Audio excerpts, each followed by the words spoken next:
Hey y'all, good evening. Good evening, good evening. Can you hear me okay?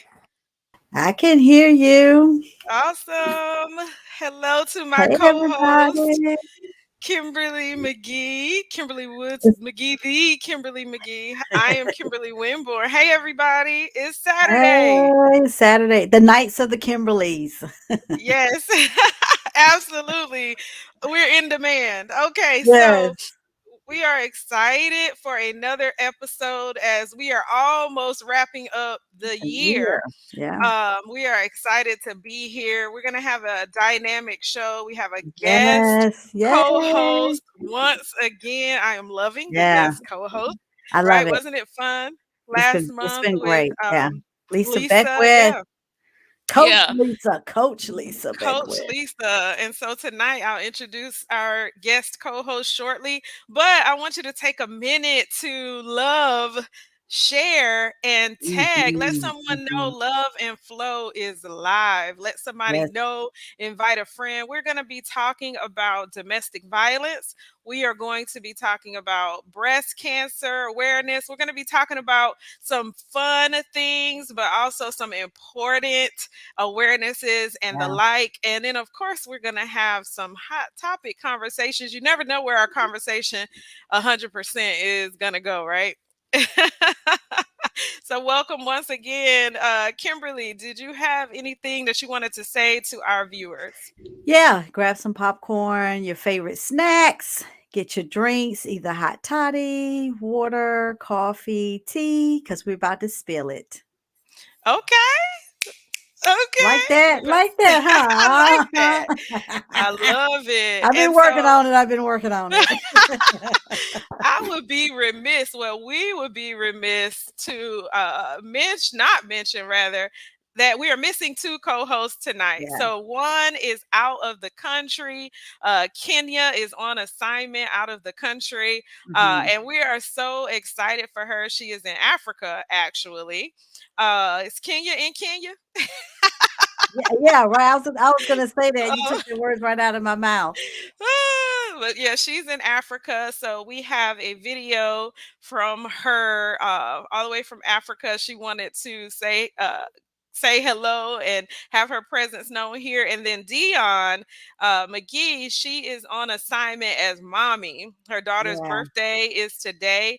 And so they are out enjoying Nina's birthday and having a really good time. We know that Mhm. priorities need to be essentials in our Essential, lives. Yeah. And so essential.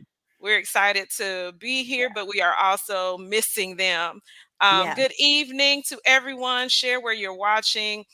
Please share the video with someone else. And before I share Mhm. Kenya's video, Kimberly, did you have anything you wanted to say? No, I'm ready for the show. I think we've got a really great show, so Yeah. welcome to OctoberCon. That's what we're calling the show, is OctoberCon, because we got so much going on, and it's gonna be an amazing show. You do not wanna miss it. It's gonna be awesome topic, so I'm excited to dig in.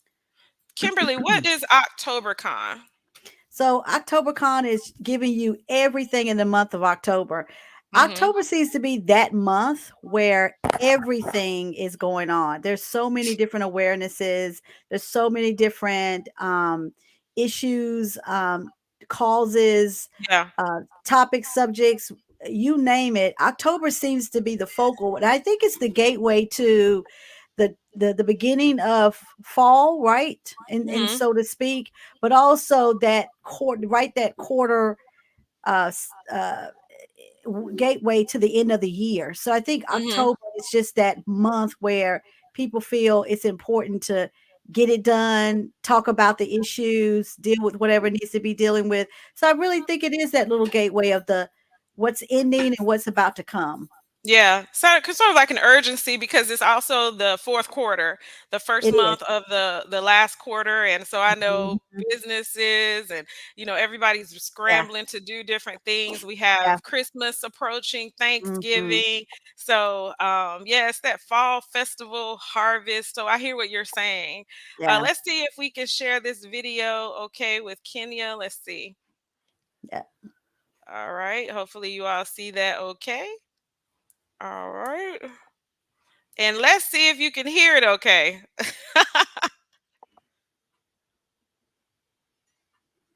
Hello, ladies of Love and Flow.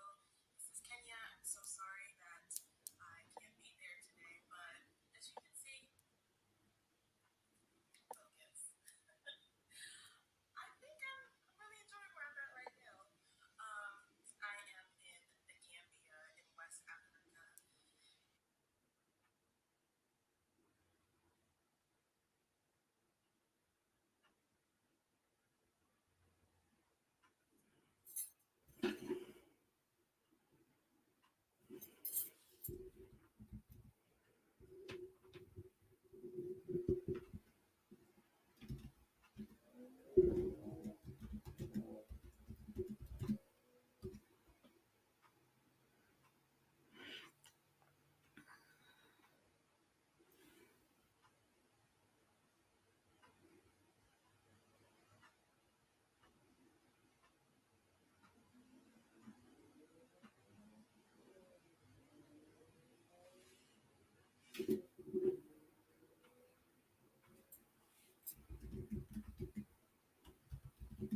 I was just talking on mute.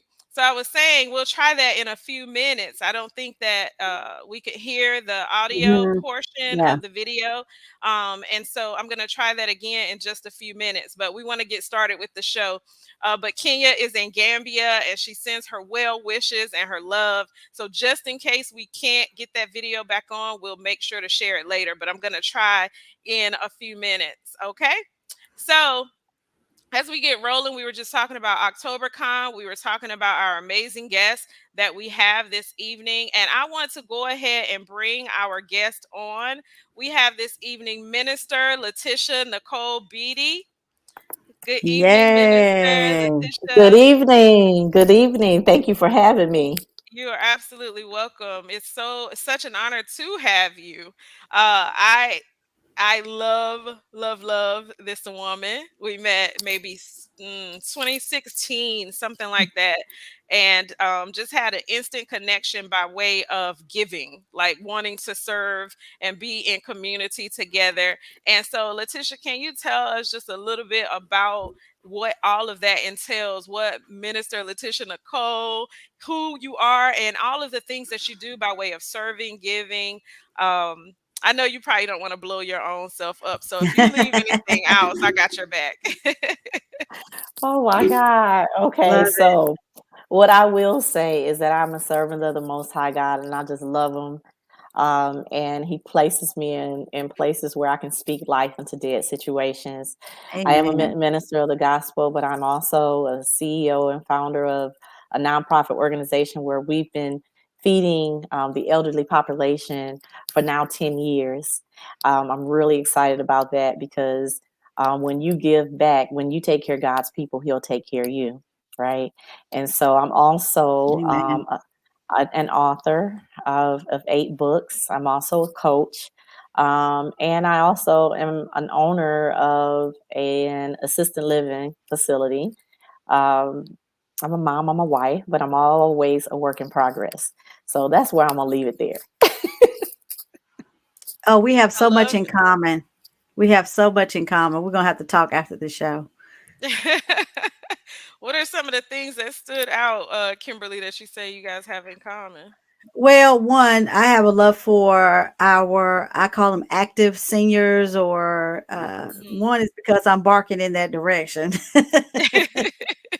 No, Oh but gosh. I teach a 50 plus dance uh, class. And I also manage a private care. Part of my business as the management firm. So I think it's one of those things. I always tell my people in my class, the only numbers that matter in our class is 5, 6, 7, and 8. Mhm. So don't ever let age or number stop you from doing that which you love to do. And then secondly, I think that everything in life has value. The older a wine gets, it's more expensive. A car is considered vintage.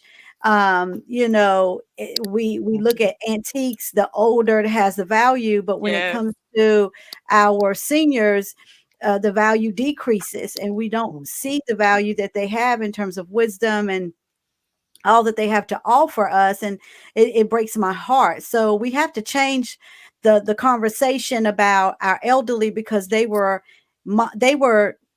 young girls and boys before they were moms and grandmothers and great grandmothers, and we Mhm. want to put them. I'm not against facilities or anything like that, but I think we have to invest in our seniors. They have so much wealth and so much information to give us, and they still have a purpose in the world. And so we just, in every culture outside the westernized culture, the seniors are they're revered, they're Mhm. honored, they're respected.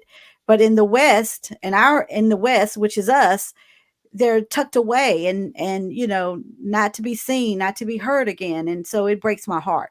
Yeah. And one of the things that you talked about, Kimberly, is how much value they have to offer. And Mm, that transfer of generational wisdom is not happening anymore as much as it could, yes. as a Come result on of us now. not valuing those who came before us. And Mhm. I believe that some of the best lessons that I have received in my life has been from going to they call it the old folks home. I don't like that name, but the community center, the elderly homes, the senior Mhm. centers, Mhm. and serving and giving and spending time with Yeah. the Yeah. elderly. So I Yeah. love that y'all Yeah. have that in common. And so I Mhm. would love for you, as you mentioned, you and Letitia to get together, because she does a lot in that space, as well as our friend Elder Rhonda Cozart. So Yeah, she sure a does. lot in that space. Yeah. So Letitia, minister, do you mind leading us in prayer? We love to pray before we move forward with the show. Absolutely. Thank you so much. First of all, I just want to say, Lord, thank you. Thank you so much for having us here to glorify you, Mhm. magnify you, and to praise your holy name, God. We thank you for these topics tonight. I pray that as Mhm. they go out the airway and the byways, that they go to the places that they're supposed to go and do Yes, what they're Father. supposed to do, and it shall not return to us void. God, I thank you Amen. for having us together on this night, Father. I thank you that everybody that hears these topics tonight, they're going to receive a blessing. They're going to receive a way Mhm. out. They're going to receive something that they've needed from you on tonight. I pray right Mhm. now that there shall be no backlash on tonight, and that everybody receive what you want them to have. I pray over these women right now that they continue to do what you call them to do with no blockage. I pray blessings upon blessings for them. In your mighty name, Jesus, we pray. Amen. Amen. Amen. Amen. Amen. Amen. Awesome. Thank you for that beautiful prayer. We appreciate it. Absolutely. Yeah. That was Yes. awesome. Yeah, and so one of the things that I mentioned, earlier is all of the awarenesses, and so Kimberly Mhm. wanted to highlight some of the observation months that you may not have known about. So, Kimberly, Yeah, like I said, I think October is just full of awarenesses, and I thought that some of them were, before we get into the meat and the bones of our topics tonight. I just thought some would be really fun that you may not even knew existed. So there, October is National Cryptocurrency Month, Adopt a Shelter Dog Month, National Economy Education Month, Bat Appreciation Month. I don't understand that, but okay. Caffeine Addiction Recovery Month. Who needs a recovery moment from caffeine? Okay. We've got the Church Library Month, Church Safety and Security Month. We've got Christmas Seal Campaign. Well, that it goes all the way to December 31st. Co-op Month, Eat Better, Eat Together Month, and Give to the Kimberly McGee Foundation Month. yeah. Oh, I missed that That's a good one right there. Right. one. But we also want to take a moment to just acknowledge some heritage this month. It's the Filipino American History Month, German American Heritage Month, Italian American Heritage Month. Also, we're just wrapping up Hispanic Heritage Month, and it is Global Diversity Awareness Month. And so, one of the things I think, the more we become diverse and inclusive, the more our world would be more understanding and loving. I think when we don't accept and receive, we eliminate and misunderstand people's culture and all of those things that go along with that. There are some great causes this month, I think. One is the Down Syndrome Awareness Month, Emotional Wellness Month. And, right now we're still dealing with a pandemic. And so people's emotions are high. A Dyslexia Awareness Month. I am dyslexia, so that is a big issue for me.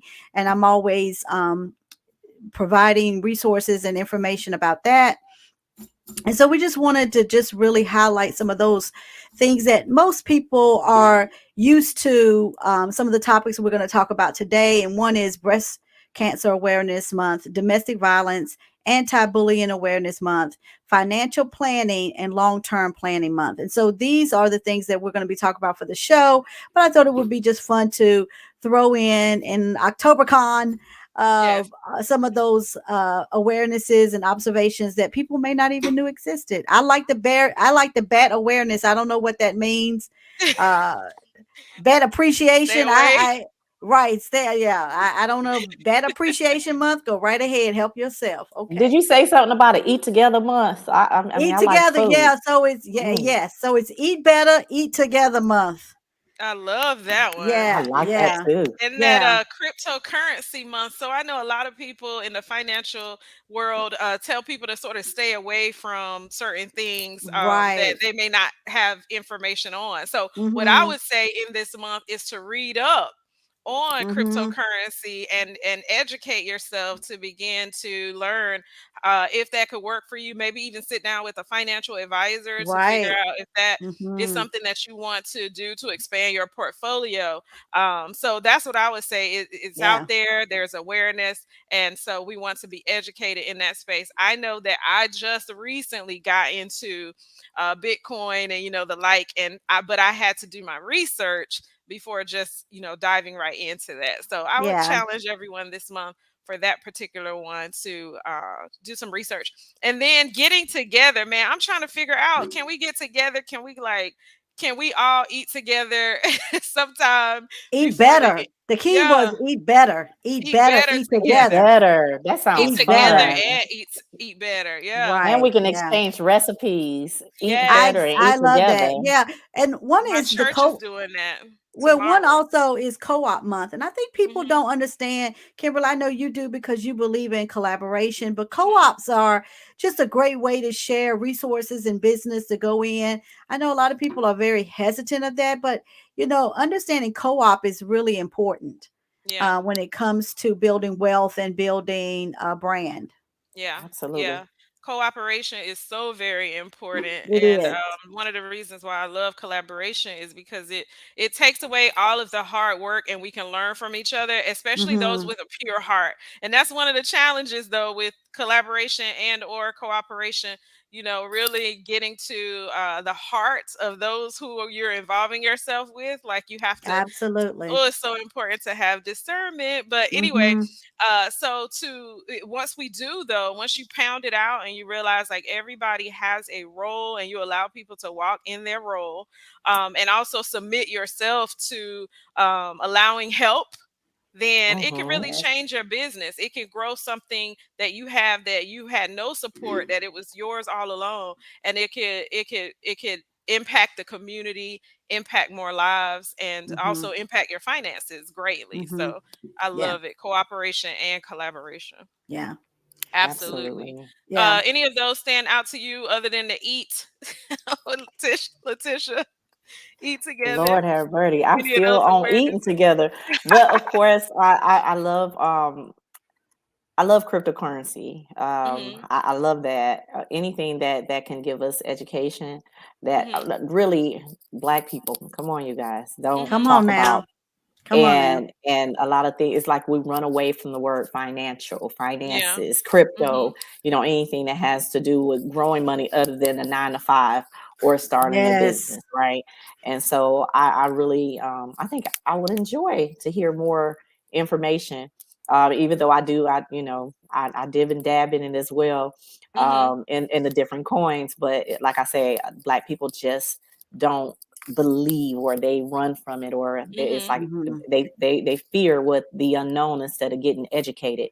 Yeah. And so, Yeah, we gotta get educated. I'm yeah. saying because there's so many good resources out there that we're leaving on the table. Oh, really quickly, I want to highlight that we are wearing pink and or purple because of we're really celebrating for this particular segment or for this particular show the awareness of breast cancer as well as the awareness of domestic violence. And so we're going to get into that in a couple other segments, but Mhm. just wanted to share why we have on a array of colors this evening. And so this month, wear your purple. This month, wear your pink and take pictures and just shout out those awarenesses so that people can begin to do their research, maybe look for a local organization to be able to support. But we'll talk about that in just a minute. But I didn't want to forget that to share that the reason why we're wearing those colors is Yes. for that reason. Um, and so, cause one of the things that uh, I have started, and Kimberly has started, and even Minister Letitia has started, is our own causes that Mhm. visions that God has given us in order to be able to serve and give back. Why don't we start with you, Kimberly, with Okay. your foundation? Yeah, so I am really proud of the Robert Ann Foundation. It is the middle names of my father and mother, John Robert and Sharon Ann. And growing up biracial, wasn't an easy task in the early 70s and 80s, particularly in the South. But one of the things that always surrounded our family was music and the arts. And then, so taking those two things, the political platforms that my parents have always fought for, which was for civil rights, for equality, equity, I understood that at a very young age. So my parents, even my stepmother, when my dad remarried, it's always been one of those topics at our table about equality and respect and acceptance.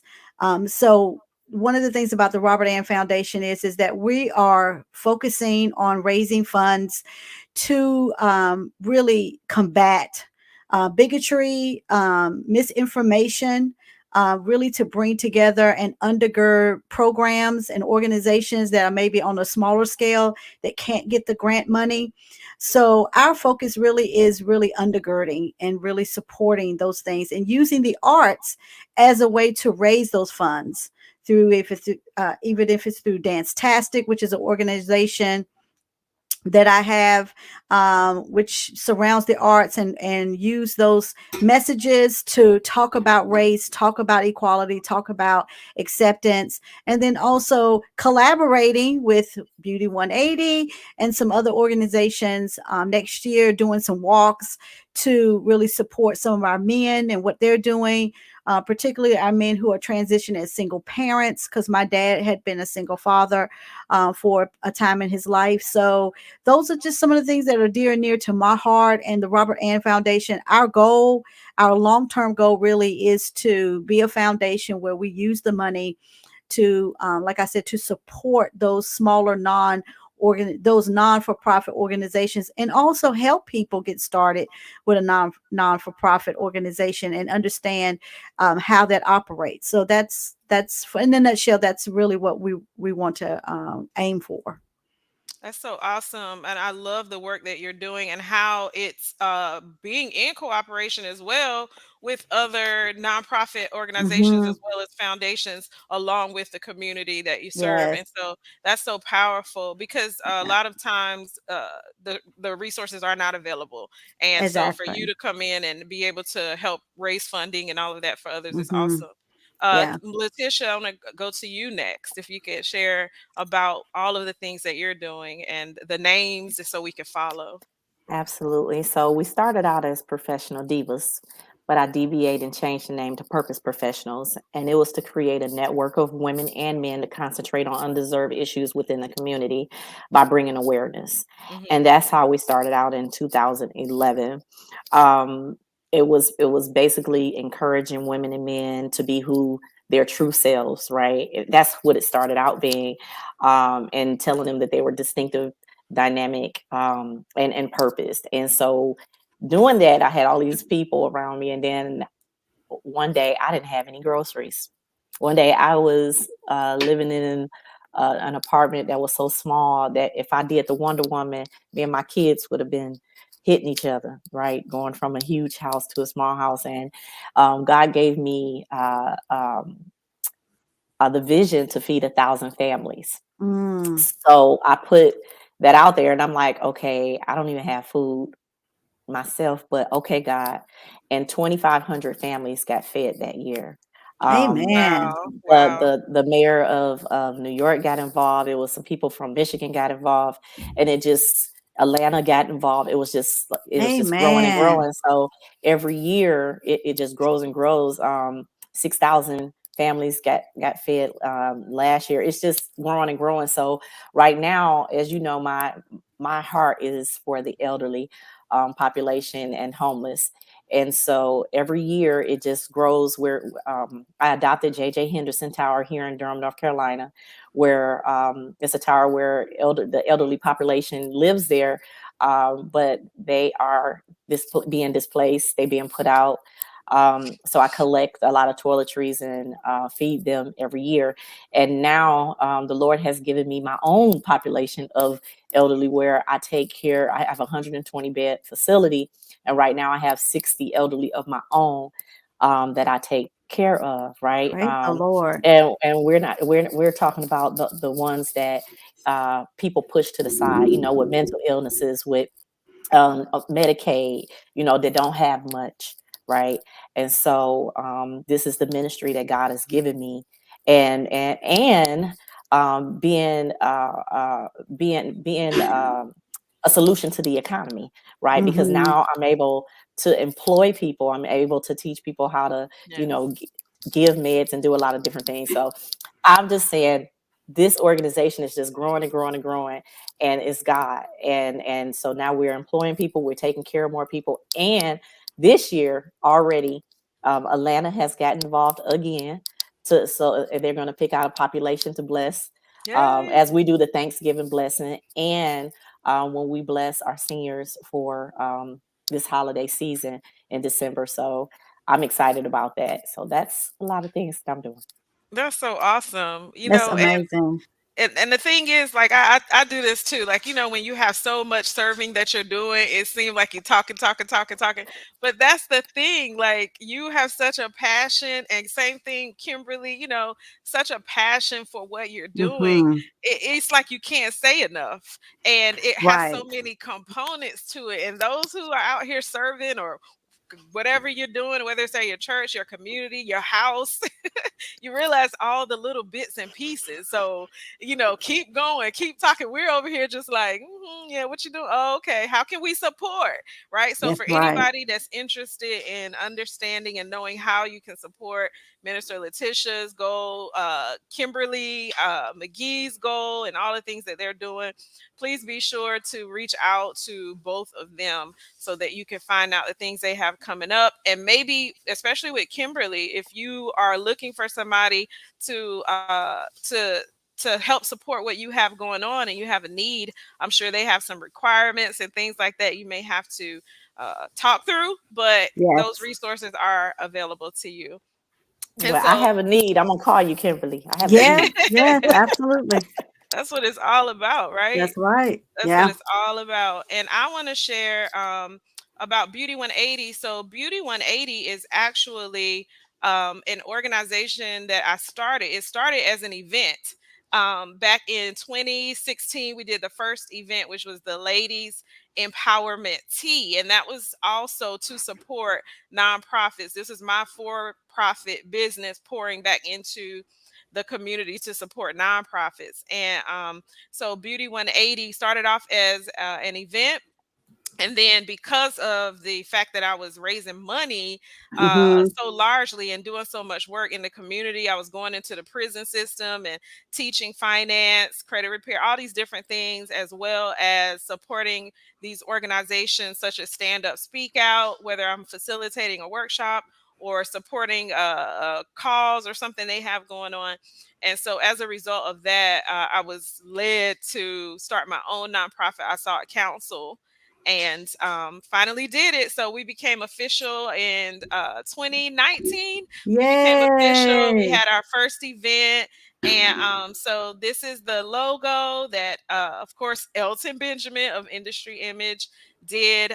That's the website, beauty180inc.org. And on all social media, you can find it at Beauty 180. And so this is a nonprofit that supports women in transition, whether you're coming out of prison, whether you're coming out of a domestic violence situation, or I've discovered, and we added to the programming, women who are also coming out of marriages that Mm-hmm. have been housewives, have been homemakers, and so they're sort of like starting over. So we've also implemented programming to be able to support them, because many times they could have been in situations of financial abuse, which we'll talk about in a few minutes, and Yes. not have anything. They could be starting over. So we wanted to also include that transitional community as well. So we'll continue to evolve, I'm sure. So for anybody that wants information on Beauty 180 and to support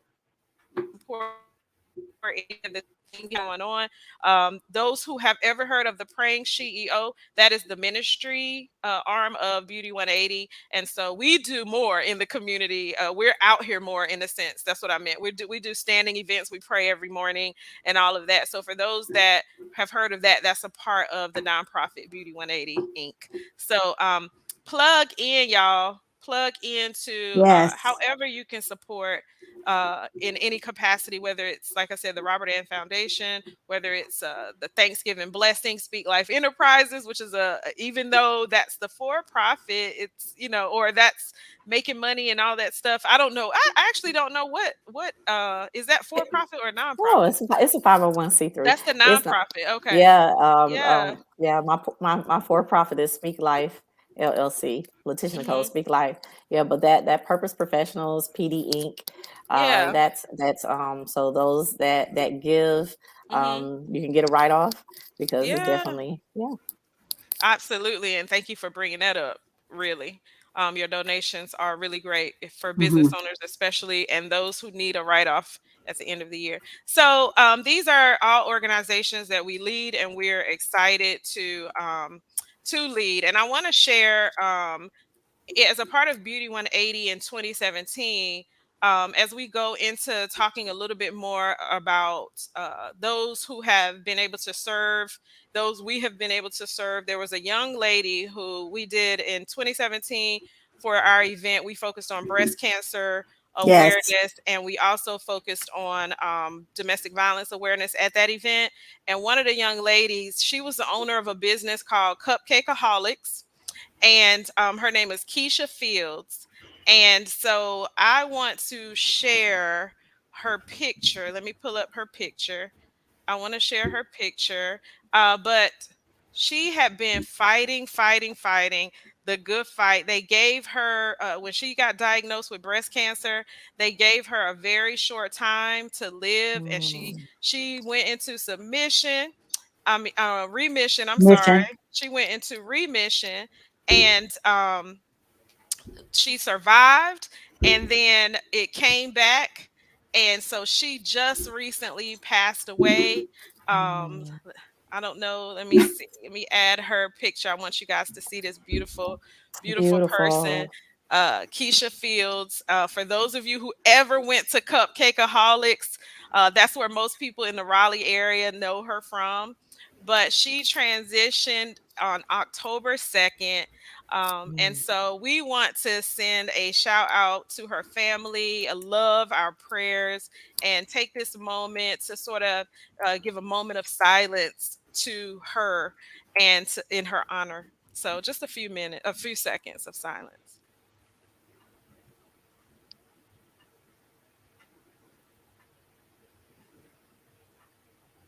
So, to all of those of you who are battling breast cancer, who know someone who is battling breast cancer, please know that from us to you, we send and extend our love and our prayers. Many of us have had family and loved ones who are battling with breast cancer or have survived it. We had our former co host. Sandra Pascal to pass away this year as well, earlier this year. And she battled with breast cancer for a few years as well. And so these women are powerful, dynamic women. And one of the things that I want to highlight in this moment is that Keisha started a breast cancer foundation named in honor of her grandmother, who unfortunately also died of breast cancer at the age of 36. The foundation is called the Louetta Roberts Hemby Breast Cancer Foundation. It can be found on Facebook. So I am going to put the links into the comments and pull that up so that we can be sure to plug into that foundation. And so for anybody that wants to support that, I know that the family would appreciate it. And I would appreciate it on behalf of this beautiful Yes. woman. So, Kimberly, I've already any put comment? the foundation on in the comments for Thank everyone. you, Kimberly. So I'm gonna Yeah. pull that up so that you Yeah. all Mhm. can see that. If anybody would like to, you can go to the Facebook page and follow that page. And I know that there are so many organizations support to look into, but it can't hurt to go check it out and see if that's something that speaks to you, to give a small donation. One of the things I Hmm. always say is there is no donation too small except for a donation that you don't give. And so a Hmm. dollar, $5, $10, that would support all the work that she was doing. She had just gotten awarded some things, and she was doing a lot of work even in her sick bed, towards the cause of awareness, medical treatment, and all that for breast cancer. So, any of Yeah. you guys have any other comments? I know. Have you had any personal experiences with breast cancer? And then, while before I move on to asking you that, guys, go get your mammograms. I know it's something that Yes. at the age of 40 they recommend you get, and I put it off for a couple of years, just busy, whatever. But go get your mammograms. Yeah. Okay, Minister Letitia or Kimberly. Go ahead, Letitia. Well, you're right about that. I went and had my mammogram, and ladies, it doesn't hurt as much as they say it do. Okay, go, Mm-hmm. Mm-hmm. go, Yeah, go, go.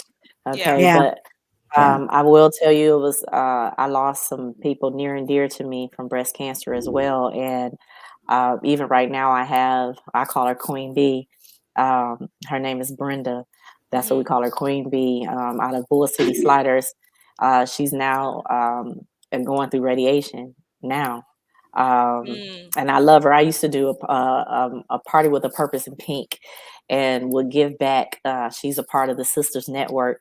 And my mother in law actually is a survivor, but during that time, my sister in law ended up being diagnosed, mm, right? And Mm. so, um, and I had the network for her, the Sisters Network, which is a national African American breast cancer survivor organization, mhm, and so I would give back to that organization and have all these events to give back to them because us as African Americans, and I'm a registered nurse. I forgot to let you guys know yes. that I am a registered nurse, and I've been one for over 26 years. Mhm, And we, breast cancer affect us differently. So mhm. getting that education out, and being so closely involved with the Sisters Network, I was able to spread knowledge about how it affects Yeah. us African Americans. So Yeah. Yeah, yeah. that's so good. Yeah, Kimberly, I know you have some statistics to share. I think it's really important for women of color, just what Letitia was saying, understanding that it affects women of color differently. Um, Yeah, yeah. as a biracial woman, um, I tend to look at the stats from a woman of color because I'm not sure how those things statistically would affect me because I'm both. Mhm, So I'm always very hypersensitive about the information that I receive. So it's one of those things that I don't take lightly mhm, when it comes to that. I had a lumpectomy right before I turned 50 mhm. and didn't feel the lump. Um, didn't know it was there. But I did do my routine mammogram, and it just so happened that I pressed the issue because they kind of, I wouldn't say blew it off, but it was like, oh, we see a little something, but you can come back in 6 months. I said, no, we not coming back in 6 months. We're going to do an ultrasound is what we're going to do.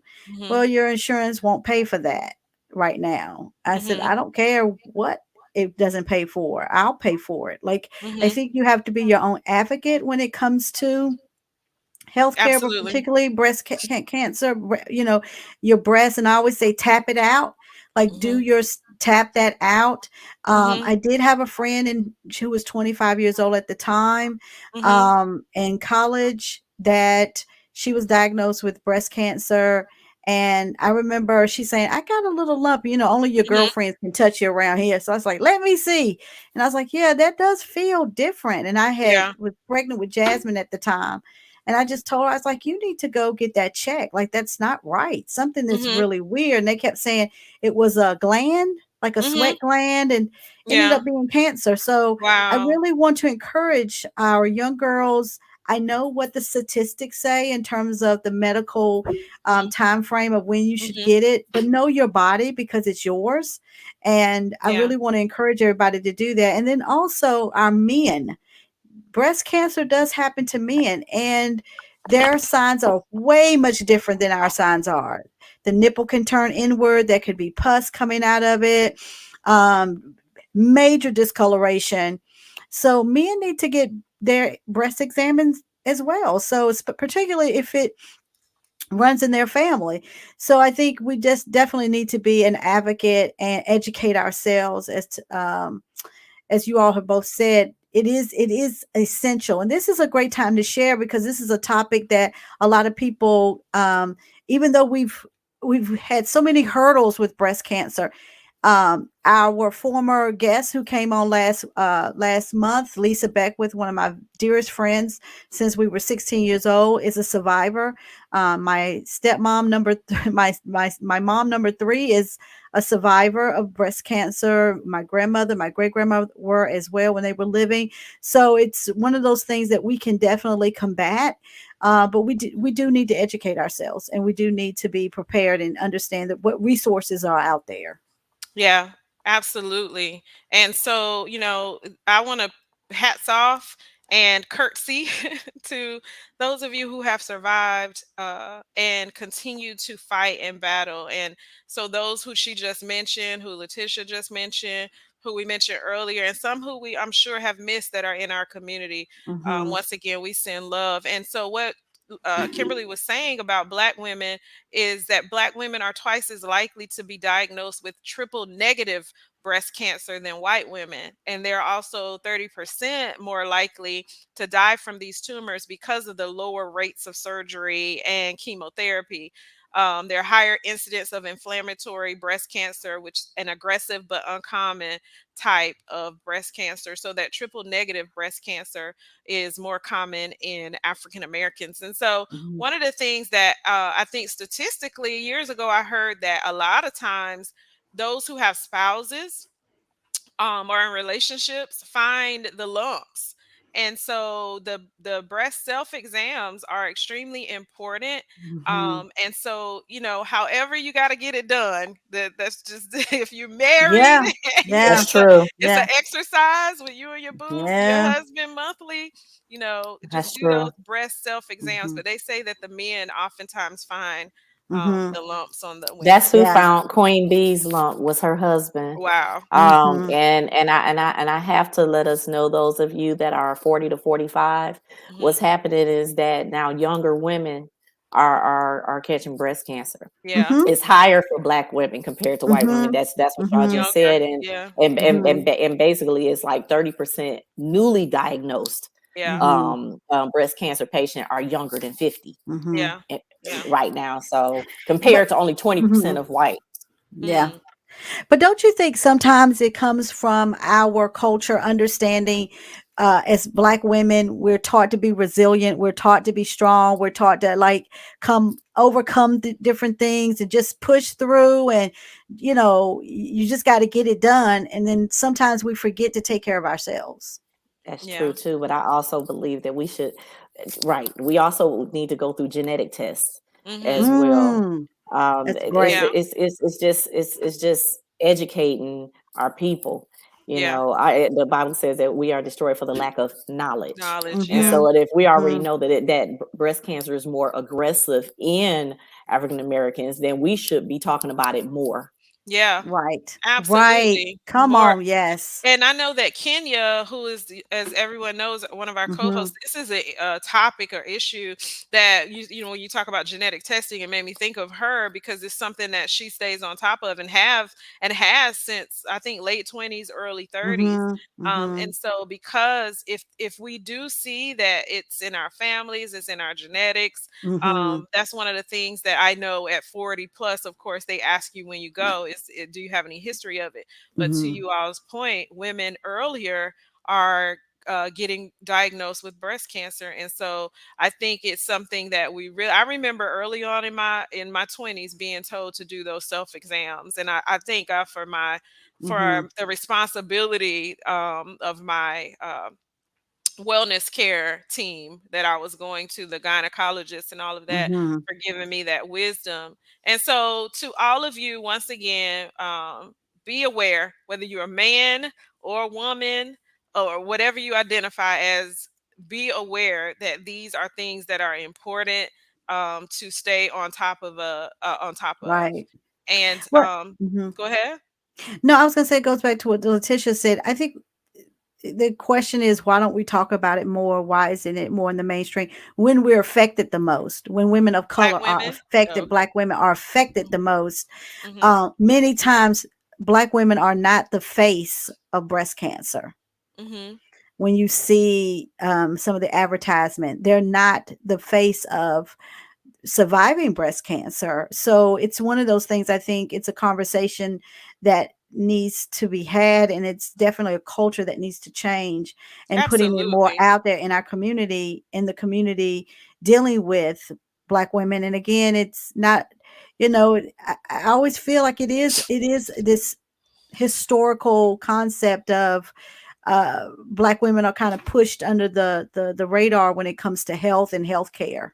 Yeah, absolutely. And that's a whole show really, and it's something Mhm. that we've talked about, through the years. So I Mhm. think I think that that's something that is definitely something to think through, talk about, and Mhm. in our own personal local communities have a voice for these Yeah. topics. Like that's one of the reasons why Absolutely. it's so important for me. I'm always talking health stuff. I'm like, I don't care if Yeah. I Mhm. get on people's nerves. Like I'm over here talking about Right. finance, and next thing it goes together for me. Like Yeah. health is It wealth, is. wellness to wealthness. Healthy, wealthy, and wise. And that's Absolutely. why I want to say, even before we leave here, I'm being Hmm. compelled to say that lumps are harder to find in African Americans. Hmm. It's hard to detect during the mammogram. Hmm. So when you're feeling something and you know your body, go Hmm. back. Yes. I had a Yeah. girlfriend Mhm. where she went back twice, and they told her that she did not have it. A year, 2 years later, she was stage 3. Yeah. Mm. Right, Stay on Mm. top of it. right. Yeah. Stay on top of it. Yeah. And Pains. please, I Yeah. mean, because Mhm. it grows. It's aggressive, and Yeah. Mhm. so and this right here, it makes me want to talk about it more. Hmm. Mhm. Thank you so much for bringing it up tonight. Yeah. Yeah. For sure. Because I think more African American women need to be educated Hmm. on breast cancer, and men, And men. Yeah. Mhm. Amen. Yeah. and men. Yeah, and Yeah. I think there's a stigma too. I remember when I went through my lumpectomy, and I was sharing just going through, and I had talked to some of my female friends, and they were, a lot of them was like, girl, I'm just scared to go, I'm just scared to go, I don't know what it's like. So I think sharing those journeys with people and expressing, like you said, Letitia, it's not as bad as it's dressed to be. Hmm. Like, a lot of people's like, oh, I know it hurts when they smush it. I was like, I breastfed 2 babies, Hmm. so it is not that bad. It really wasn't a bad experience for me at all. It Hmm. was one that I I'm not gonna say I look forward to, but I do find it um I find some sense of peace when I do get it done, and Yeah. I walk away and I know that I'm taking care of me first. Yeah. So, And that's the thing, like, and I want to move on to the next topic mhm, because it's just as important too. But that's the thing, like everything isn't supposed to feel great. Like right, none of the stuff that happens to us feels great to me. Like none of it. I'm not gonna even right, start listing the things that women have to go through at the yeah, gynecologist and so forth and so on. I But felt it that you is was what gonna it say is. that. Yeah, yeah, it is what it yeah, is. We yeah, want to we What hurts more is yeah, going through undetected mhm, cancer, and yeah, so I'm sure those women who some many women and men, did everything they could to try to stay on top of it, and it still happened. Absolutely. And so think about still those having it, yeah, if you don't, then the chances are even worse that you may yeah, not survive it because you could have caught it earlier. But yeah, the other topic that we wanted to really sound the alarm on is domestic violence. And yes, I want Kimberly, we talk about this a lot. And I mhm, think a lot of times people do. This is another topic that a lot of people don't like to talk about because a long time ago and for a long time, it was sort of like, well, what happens in somebody's home is their business and we're not going to get involved in it. mhm, And then, I think it was a movie that Tyler Perry just produced, that talks about racism and the results of racism, and and all of that. And just thinking about the heinous acts that were placed upon mhm, black people through time, lynchings, and all of that. It parallels to me when we say, I don't have anything to say, this is not my business, when somebody is going through a mm, struggle. Just like yeah, how white people were silent, different people were silent, like, oh, mhm, or even some black people, like, oh, I don't want to get involved because I don't want it to hit my home. mhm, And so we have to have a voice in these issues, right? And so let's talk about domestic violence for mhm, a moment. And Kimberly, I know you had something that you wanted to share, and then we're going to ask Minister Letitia to talk yeah, about how the church handles domestic violence. Is it mhm, still an issue within the church? And then we're also going to talk yeah, about children, childhood trauma, those who mhm, witness domestic violence, yeah, and then a little of financial abuse. yeah. So, Kimberly. Yeah, I definitely this is a great time to share because this is a topic I think we all need to be educated on. And I like for us to just remove some of the stigma when it comes to domestic violence because I Mhm, think it's just one of those things that women still feel very much embarrassed about that, oh my, how could I get myself into this? How could I allow this to happen to me and my children? There's a sense of embarrassment, a sense of fault, and I think that comes from the abuser. mhm, When you take on that this is somehow your fault that you've been that you've been abused. For mhm, me in my journey, the trauma really was understanding what domestic violence is, and it's not always a smack or a hit. It is mhm, controlling, um, when somebody degrades you, when somebody disrespects you, when someone speaks to you in a disrespectful manner, really limiting your existence. And so I think we need to really also change the face of domestic violence because mhm. it's not always going to have bruises, and it's not always going to have a cut or a bruise here or a smack across the face. Those types of things I think we definitely need to um, attack and also expose. Yeah. Kimberly, one of the things I know you're going to get into a little bit is the financial abuse and control. And Mhm, in my case, that also played. He made more money than I did. And it was told to me, it was always reiterated that they made more money than I did.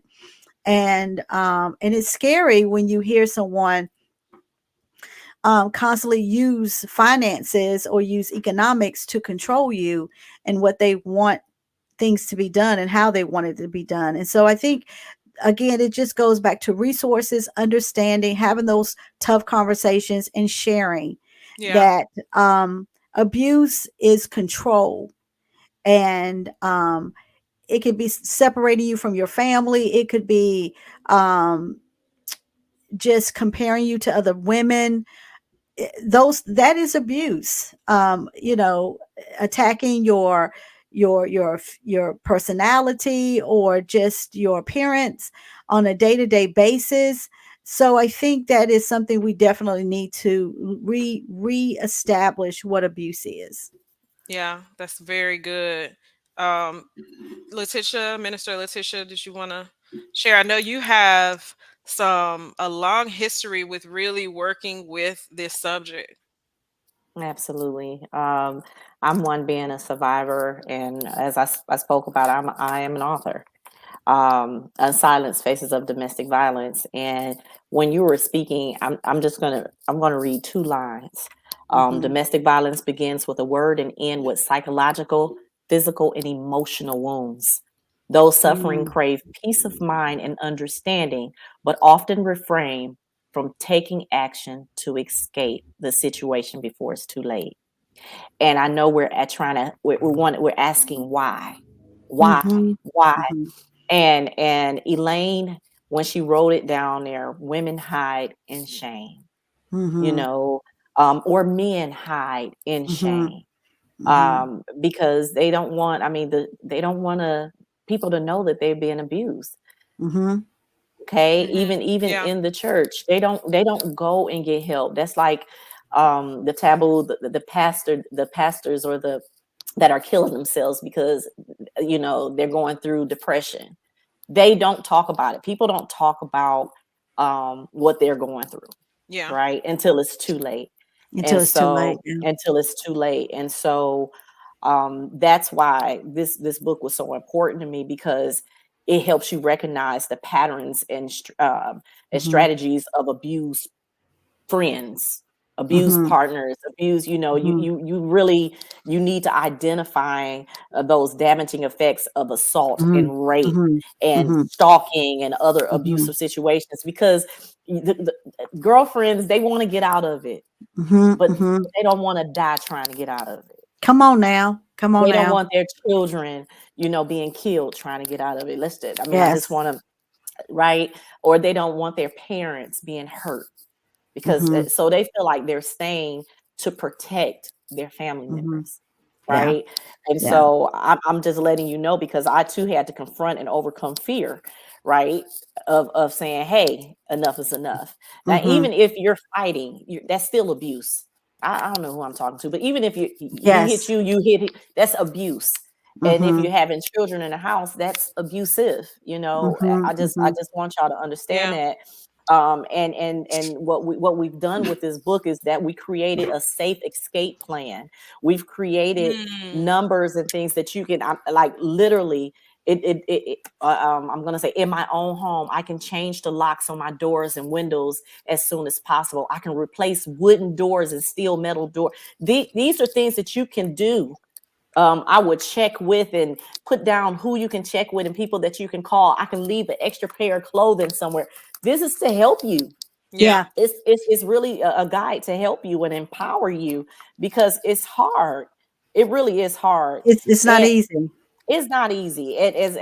We so quick to say, yeah, just leave. It's Hmm. not. It's When I not that wrote cut and dry. It's not. When I wrote this book, I had women contacting me and said, I wish you would have wrote this book earlier. Maybe my sister wouldn't have gotten killed. Oh Mm. Mm. wow. Mm. Yeah. Can I jump in? One of the things that working with the former church I had, we're working with security, um is this is why it is so essential. Your abuser knows exactly where you're going to go. Hmm. So this is why shame has to be taken off of domestic violence, because you need to tell your job, you need to tell your church where you are and what you're doing, that what you're going through, I'm sorry, so that they can build some security. If your abuser knows you're going to be on church on every Sunday, where are they going to go? To Church. church. Hmm. The church. So you need to educate and inform your ministries, inform your job. This is I, it goes back to, let's take the shame off of this. Yeah. Tell people Yeah. Ooh. around you, this is what I'm going through. I need help. And listen, get to know your neighbors. Mhm. It let your neighbor, at least if you have one neighbor that you trust, to say, this is what I'm dealing with. It is embarrassing, but this is my life right now, and I Yeah. need help. I need somebody to have eyes on the on boots on the ground, eyes on the door, that if you see anything that looks suspicious, please call 911. Yeah. um your Good. your security, and your children's security. Tell the school system, Yeah. this is what's going on. You have to, it goes back to what Mrs. Letitia was saying. You have to build an escape plan. And that escape plan is informing the people in your life that this is what's happening to me and I need help. Yeah. So you see what she just said. Sometime your ministry encourage you to stay, and I wanted to say this because that sometimes is true, Mhm. right? Mm-hmm. And this is when you start feeling angry. It's Mm-hmm. not just shame. Then you start feeling guilty. Yeah.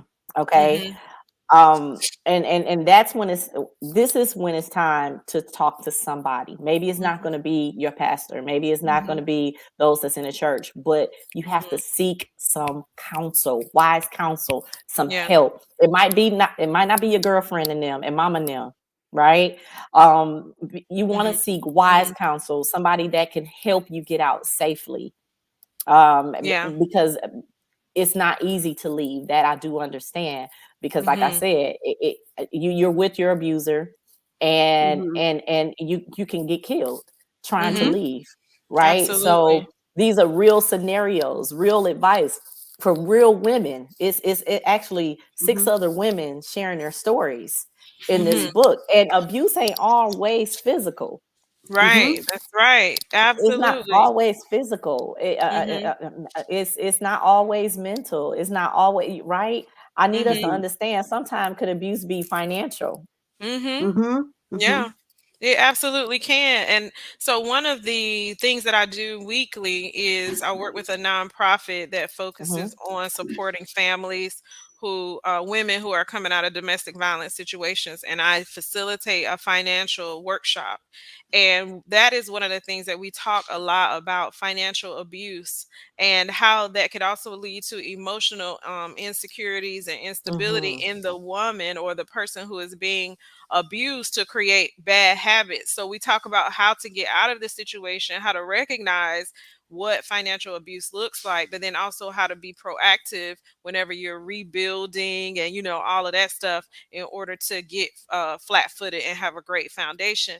But yeah, financial abuse is one of those things that a lot Mm-hmm. of people don't recognize at all because they feel like, oh, he's got everything, she's got everything, whoever the abuser is, they're just managing the flow. And I'm being ridiculous when I feel this, or I'm being ridiculous when I feel Mm-hmm. that, or they're not sharing the bank account with me, I don't know how to sign into it, I don't know how much money we have in checking or savings, I don't know how much money he or she makes, all of those Mm-hmm. different things. Oh, they're handling everything. That is a Mm-hmm. form of financial abuse. In a Mm-hmm. safe, secure, honest, healthy financial relationship, healthy relationship, somebody can manage everything, but everybody should be able to have access. Everybody That's should good, know Kim. passwords. It should be an open conversation.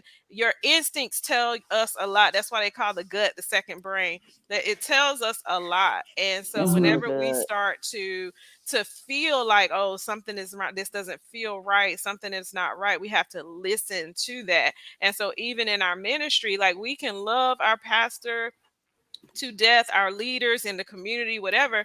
But if your gut and your instinct is telling you this is not good advice, this is not wisdom, then you do, like Minister Letitia said, need to seek another outlet in order Mm-hmm. to get wisdom, because we're all human and humans make Hmm. mistakes. And we have to remember that the person who has the best intention, like a leader, like a pastor, can sometimes make a mistake in certain areas where they're not trained, where they're not Right. trained to see things, right? And so that's why we have Right. to reach out to others. And so one of the Right. things that's really passionate, I have a passion about, is helping women, like I said before, coming out of those financially abusive situations, and showing them, because you start to have a feeling, like I said, like, oh, something's not right, but showing Mhm. them exactly how to pinpoint, how to begin to get out of those situations, how to Mhm. begin to create a checking, savings, all those different things for themselves if they need to leave, and plugging into resources that can help them to get beyond that particular space. And Yeah, I know that think it is a process. I It it mean, is a is. process. I just It Yeah. wanna is a let you process. guys I Yeah. want you to know that it is a process It because is you're a gonna have to process. be built up afterwards. Mhm. Yeah. It's psychological. I mean, I know you was about Yeah. to say something, Kim, but I really need them to know No. that it's a process, and soon as you get strong enough, your voice is going to be your power. Amen. Yeah. Yeah. Yeah. Yep. Yeah, it was an unfolding for me. It was a process. I think one of the things too is the trauma with your children, and being honest with your children about what's unfolding in their lives with alongside of you. They see the abuse, even if it's not physical, but just being honest and telling your children what's going on. Particularly our boys, I think we need to change the cycles of how our young men are raised and reared when it comes to domestic violence. And also, 1 out of 4 men have been physically abused, Yeah. emasculated. So I think we definitely need to have those conversations with our boys about domestic violence, what it looks like, what it is. How to avoid becoming an abuser, Oh my but then God. also understand the signs of becoming an abusee, because we are Yeah. seeing a lot of boys and a lot of young men in this culture that are not speaking out, but we know it's there because there's a stigma to Yeah. that. So I think it's important. I think I'm not sure who said this about either one of you. One of somebody mentioned about pastors not being. I think it was you, Kimberly, not being qualified. I think we don't need to shame our pastors because they aren't qualified. We just need to Mhm. understand their role in our lives as a Yeah. spiritual guide, Oh, I definitely guidance. wasn't shaming, Right. Yeah, I know you to weren't, but be I clear. I think Oh, a okay. lot of people. No, no, no. I know you weren't, but I think a lot of Mhm. people. Um, I just feel sometimes it's pastors feel like they have to take on all of these dynamics or Mhm. these roles in our lives. If you're They have not a lot to qualified, you're do. right, and that's not your job. Your job is Mhm. my spiritual guidance. But it's nice to be able to go and get that spiritual help, but still there is some resources like Minister Letitia said. There's some resources out there. There's her book to help you guide through those steps, Mhm. and you just need to, I think, again, go back and inform those people about what's going on so that you can get the help that you need. Yeah, Yeah, because as soon as somebody tell you that God don't like divorce, that ain't right. You just stay in there. Mhm. No, God didn't tell you to be beat down either. He didn't Right. tell Right. you to be abused either. And so Right. you just said this, that is spiritual guidance. Yeah. When Mm-hmm. Absolutely. you use the word properly, not to Mm-hmm. manipulate people, Mhm. and how to develop and encourage them to do what thus say the Lord, and not Mm-hmm. what is going to keep them in your church, to Mhm. keep them looking like a family, to keep the Right. yeah. Mm-hmm. Yeah. Yeah. I mean, and to that point,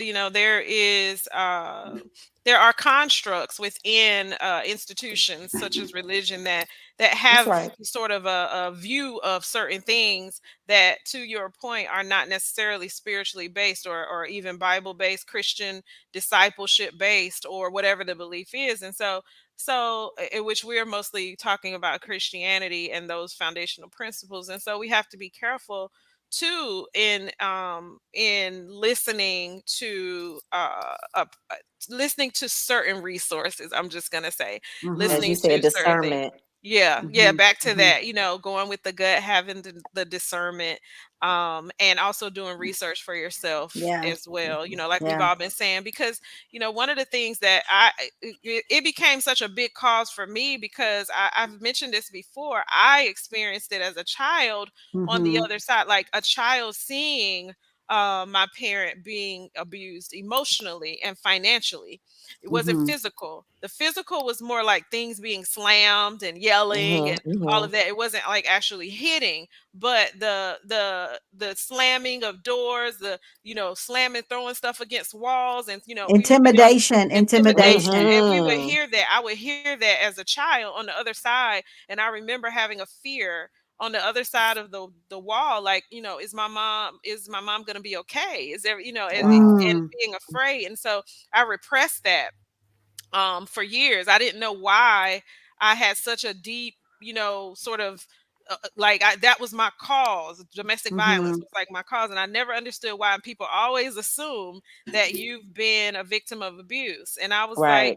I was never there. I was always on the very extreme side of it. Like, don't play with me too hard. Don't yell at me. Mhm. Don't Mhm. raise your voice. I can't.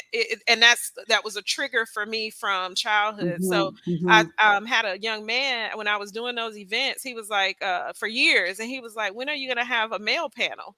When are you gonna have some men come on who have been uh, victims by way of childhood trauma, seeing their mother Mhm. Mhm. and or father, depending on whether it was abusee or abuser, to Mhm. experience those things?" And I was like, you know what? I would love to have a panel to discuss men, back to what you were saying, Kimberly, and how they can be on one side or the other, or people in general, but specifically a panel Mhm. of men who have seen it, and which direction they go. Do they end up Mhm. becoming abusers? And this is not to beat men up, but I just would love to do a men's panel because of that request, in Mhm. order to have that conversation.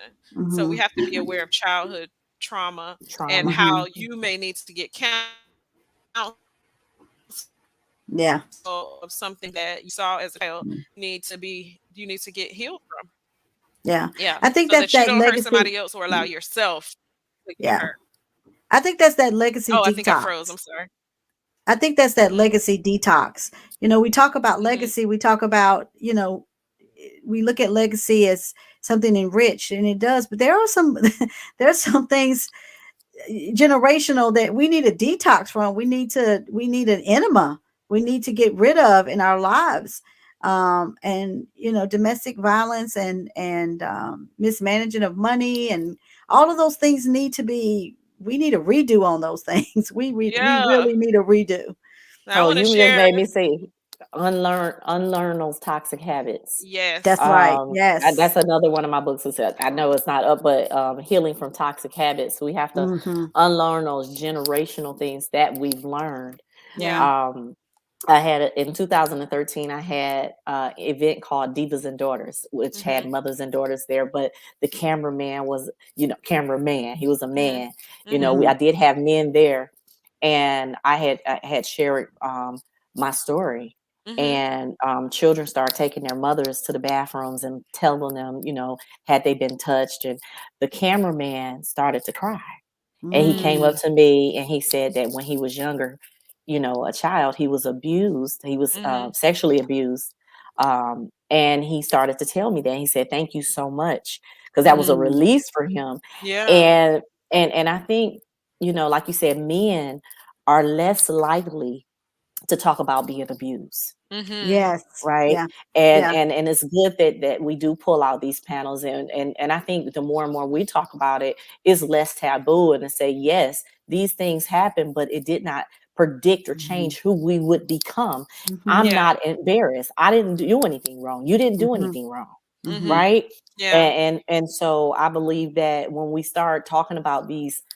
toxic habits of shame, doubt, guilt, anger, and Yeah. remove them and say, I'm going to unlearn trauma. Right. I'm Yeah. no longer Hmm. allowing it to be in my subconscious, that's leading Yeah. me consciously to be this person that's hurting people, Being right? bound Because by it's it. a hurt people, Yeah. Hmm. right? But when Yeah. we acknowledge that these things happen and we can talk about it, and have responsible coping mechanisms other than hurting each other, I think Mhm. that's when all of us win and we have Yeah. victory. Yeah. Absolutely. And I just wanted to share the book and how to get your hands on any of her books, as well as get in contact with Letitia one more time. That book, Faces of Domestic Violence Survival, called Unsilenced, presented by Letitia Nicole. And then I have her information scrolling across the bottom. We definitely want everybody to be able to get plugged into that. And so this, I think, has been a very rich conversation. I know that every time we do, every year so I think so far this is the third year that we've hit in October. And it always feels a little bit heavy to talk about such subjects, such as, in February when we talk about heart disease, or, when we talk about certain subjects, it can seem But so we heavy. need it. But Everything it's can't be so all cute, cute all the time. right. That's She that's said what I was cute, about cute. to say. We have to have these conversations because back to Mhm, our point, if we don't talk about it, who's going to talk about it? If we don't have different discussions within our homes, on panels, mhm. platforms, whatever, to talk about certain things, who's going to talk about it? And so Yeah, we have to remember to have these conversations. And yeah. speaking of detoxing, Yes. I want to share a way to financially detox and to also overcome this thing that plagues us when it comes to our finances, when it comes to bad habits, all of those different things, is my program, the Debt Detox. And let me see if I could grab that. And also, while I'm looking for that, I do want to, as we close out, in the very end, we're going to close out with Kenya's video instead of our normal Mhm, regular close. So I do have that. So I want to share that in just a moment. But yeah. also, one other thing, we can't forget our sponsors. So I'm going to share my debt detox, but I don't want to forget the sponsors. They're a little bit more uh, important, somewhat, to this whole thing. We really appreciate our sponsors. We really Mhm, appreciate those who are working with and for us. And so this month we have a young lady who's having an event. Let me see if I can find it. Who's having an event, and it's called Privé. All right. So here is the information first on the debt detox. That is going to be Wednesdays. I'm sorry, that is going to be starting in November. It's actually, I've changed the date. So you guys reach out to me so that I can get you all of the information. Everything is correct except for the date. Okay. So reach out to me so I can get you all of the information for anybody that's looking to overcome poor financial habits, to mhm. overcome, situations and scenarios where you're not doing the best financially, whatever. Then this is a great opportunity to plug in to a resource that can help you with that. Okay, I found the right one. Here it is, y'all. Y'all see it? That's the right one. Yes. Okay, And awesome. and Kimberly, can I just add too about debt detoxing is sometimes it's really great to have somebody just to do a checkup from the neck up. You don't Hmm. always have to be in dire straits for a little detoxing, but I think as a business owner, entrepreneur, a single parent, it's especially for single moms, I think it's just really great to have that collaboration, that support team because you're just you're solo, and so having something like that, if I was a single mom, when I was a single mom back in the day, so to speak, now that my kids are grown, but it would have been nice to have that program to come in and kind of look at my finances and have somebody else to kind of help me through and give me some resources and some tools. So I don't think it's great for college students. I think this is just a great season to really start getting those building a great legacy and detoxing those bad legacies, that those bad things that we keep carrying on. Yeah, and one of the things, we never have enough time to do everything we want to do, right, Right. on this show. But one of the things that I've been hearing from women as well as men, because I do work with a lot of couples as Mhm. well, and there are some challenges and things in there that whether you have an accountability partner that's your boo, or you have an Mhm. accountability partner that's your friend, but people have been saying that the challenges have really helped them. So there's one where there's no eating out. You can't eat out throughout this Mm. whole entire challenge. And some people, it's brought their Like that. family back together. So we were talking about eating a meal together as a awareness for this month. It's brought their family back together because during that no eating out, they started creating meals and being innovative and picking up habits again, like cooking. And so Yeah. for husbands and wives, like, they, instead of just going out to eat at Ruth's Chris or whatever, they had to come up with a, the dudes were able to sort of be a little bit more romantic in the house, the women.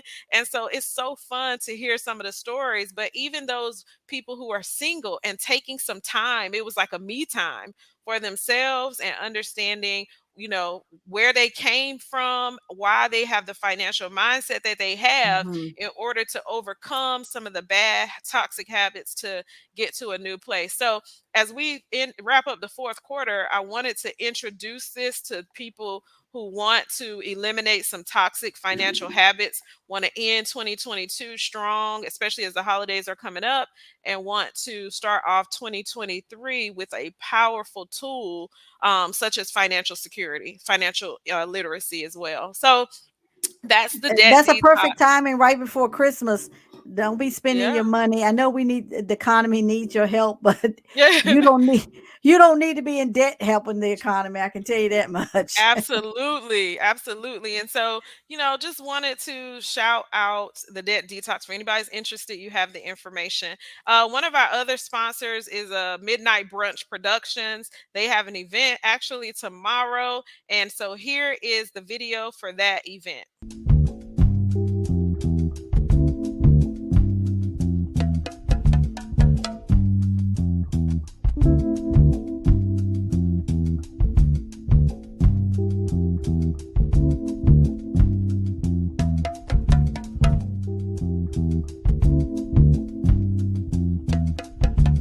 With my wretched ass friends. Go, go, go, go, go, go, go.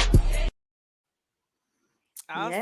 Yeah. So that event is tomorrow. I don't know if it's sold out, but for anybody that is interested in going to that sort of an event, a brunch where you're doing connecting and all of that good stuff, Love that. I know this is her first event in quite some time. And so it should be great. Any final thoughts, guys, I just wanted to when you ladies, talk rather? about yeah, I Yeah. wanted to I just wanted to say I know you said about, sometimes all the conversations, sometimes it can be a really tough conversation. But that's the one thing I love about Love and Flow is we're about growth and Mhm. change and evolution. And we have to have these conversations so that we can grow and that we can also provide a platform to have those conversations that people may feel a little output about. So Mhm. I'm really proud the fact that we take it there. We are not Yeah, afraid to have those tough conversations, and I'm looking forward to what's coming in the next yeah. following year, as we pull back more layers so that we can get really healthy and we become more resourceful for not just ourselves but for the people in our lives and our surroundings. Absolutely. I really love and flow. Hmm. I mean, we're all so busy, like productive, I'll say. But I Hmm. love and flow. I love our guest hosts that Hmm. come on. Like, I just love how it's always great synergy, and Yeah. tonight has been no different. I want to thank Minister Letitia for coming on, for Lisa coming on last month. I don't know if I feel like I'm stalling a little, but I love y'all. And so I love coffee and collaborations, and I just want to share that Tuesday, the Collaboration Culture podcast will be airing live at 5 p.m. with Fred and Jatasha Harris. We're doing a fourth quarter success series. You guys see a theme here in my world. Hmm. Fourth Yeah. quarter, fourth quarter success. So for anybody who wants to come on back to Coffee and Collaborations Media on Tuesday to tune in, please join us Tuesday night, 5 p.m. It's kind of a happy hour conversation, very quick, with Fred and Jatasha Harris. And we would be remiss if we did not share our dear friend, the genius behind all of the graphics with Coffee and Collaborations Media, especially Love and Flow, since that's the show tonight. Elton Benjamin of Industry Image does all of our graphic design, logo, everything. And so if you're looking for advertising and marketing, digital media and web, multimedia production, please be sure to reach out to Elton Benjamin, recalibrated for 2023, and get yourself, your business recalibrated, your ministry. He works with a Mhm. lot of large ministries, corporate clients, us. So we are excited to shout him out. Make sure you take down that information. People reach out to me all the time looking for a graphic designer. And so this is who we use. So you got the information straight from here. And so I didn't want to close out without shouting out Elton Benjamin. And so any final words, Letitia? I just want to just say thank you so much for having me tonight. This has been very enlightening. I believe that anyone that listens to it tonight is just going to be blessed Yeah. by the information. And it was so, as she said, this everything was necessary Mm-hmm. tonight. Even I'm glad that this October is power packed with all these, October month, whatever the month is. Yeah. But I'm glad that you guys are real enough to talk about real issues with real people with real Yeah. solutions. Yeah. Yes. Because it's not, I didn't come up here talking about domestic violence, what I heard about. I'm telling you what I've Come gone through. on. Come Right. on. So, and have written about. So I'm thankful that you have allowed me to come up here and share some of my expertise. Yes. Amen. Well, thank you for being here. Thank you to my co-host, Kimberly Woods McGee, who is doing the thing, and she still shows up like no other, with all that she has going on. So please, you all, keep all of us in your prayers.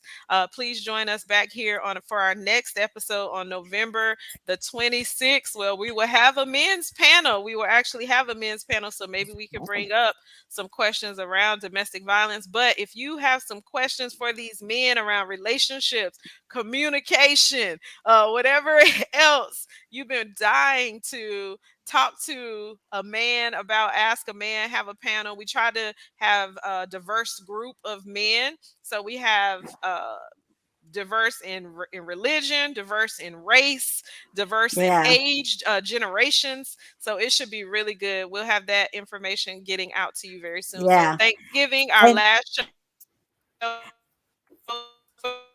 November 26th. Mark your yeah. calendars. And can Were I you just saying throw something, some? Kimberly? Yeah, I was gonna say I'm gonna put him on the spot because Chris Denning is on. And that's my brother from another mother.